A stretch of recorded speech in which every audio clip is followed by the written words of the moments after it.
Good morning, friends. Back with the update regarding banking.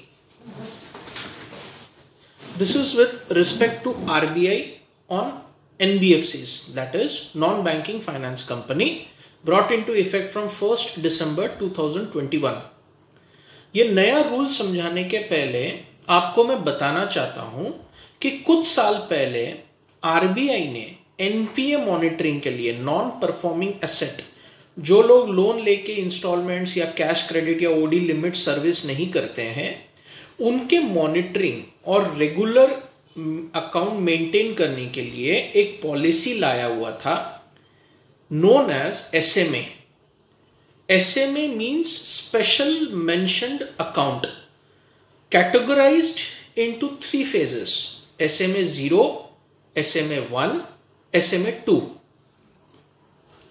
जो लोग interest payment में delay करते हैं 1 से 15 दिन, वो SMA 0 में फ्लैग होता है.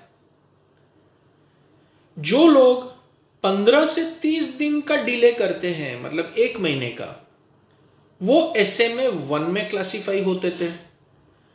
जो लोग 30 दिन के ऊपर डिले करते थे, उनको SMA 2 में क्लासिफाई किया जाता था.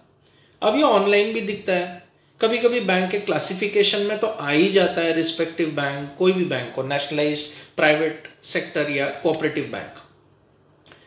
अभी with respect to NBFCs, RBI has brought out a new circular or a new pattern of classification to be followed. What is this classification? Number 1, जो अकाउंट ओवरड्यू है, 2 महीने, 3 महीने, 4 महीने का इंटरेस्ट पे नहीं कर रहे हैं, या NBFCs तो ODCC दे नहीं सकते तो term loan, lap, housing loan, यही सब करते हैं, व्हीकल लोन्स. तो पहले क्या होता था कि 1-2 EMI लेके उसको रेगुलर कर देते थे, क्योंकि एनपीए का क्लासिफिकेशन का नॉर्म 90 डेज का था, 3 महीने का. तो 2 महीने का EMI भर दिए तो वो एनपीए के बाहर आ जाता था. पर अभी उनको टोटल ओवरड्यूज क्लियर करना पड़ेगा, तब जाके वो परफॉर्मिंग एसेट का क्लासिफिकेशन मिलेगा. मतलब जो लोग ये सोचते हैं कि 5-6 इंस्टॉलमेंट्स ड्यू है, मैं 2-3 भर देता हूं फिर बाद में देखेंगे, वो अभी नहीं चलेगा. एनबीएफसीज को वो टोटल ओवरड्यूज क्लियर करके वो अकाउंट रेगुलरली मेंटेन करके रखना पड़ेगा. पहले जैसा पार्ट पेमेंट, थोड़ा पेमेंट, वो सब नहीं चलेगा. This is the first circular.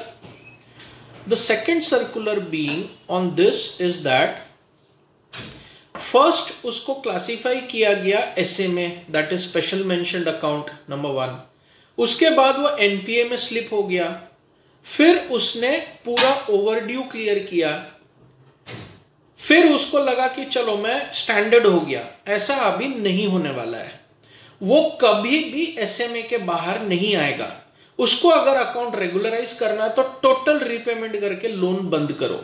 SMA से NPA में गया हुआ अकाउंट कभी भी SMA के बाहर आएगा ही नहीं. It will be in SMA permanently, even if you clear the overdues in the NPA.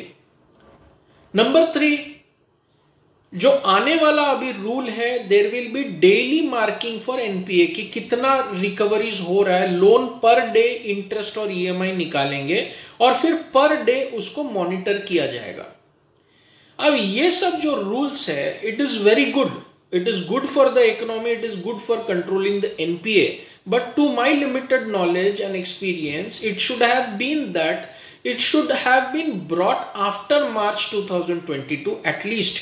क्योंकि पैंडेमिक में पिछले 1.5 साल में अभी भी लोग इकोनॉमिकली रिकवर कर रहे हैं.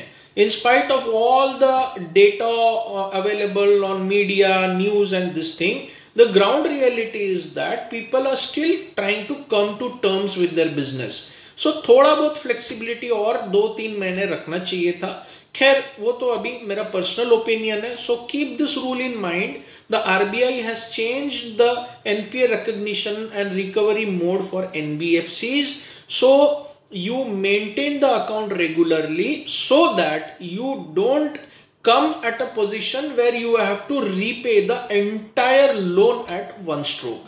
So this is the latest circular of RBI. Keep this in mind. Have a nice weekend. We'll be back with more updates next week.